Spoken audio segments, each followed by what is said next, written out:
Yesterday we talking about the good values of life that coming from the spirit of universe.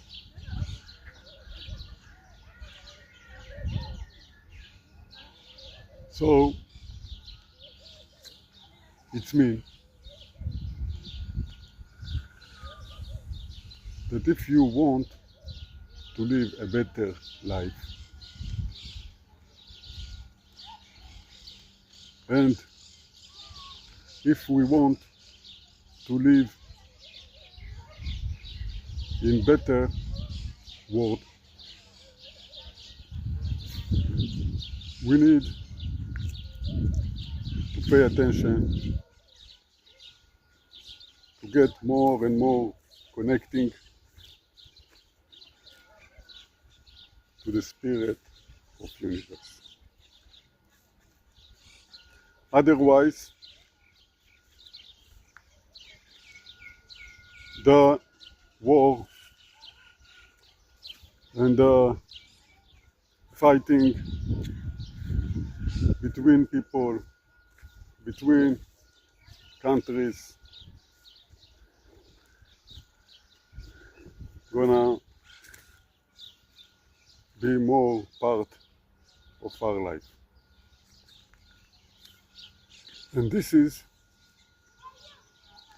very important for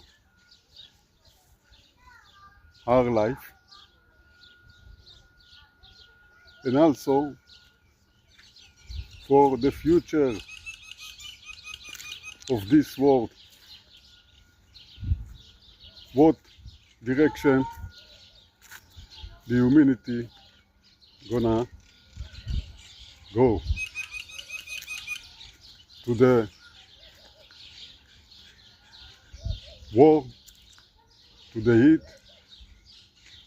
to the separated each other, or to the good values of life, of being more unit. Because when we connecting to the spirit, we get strong, the unit together. And when we get far of the spirit, we get more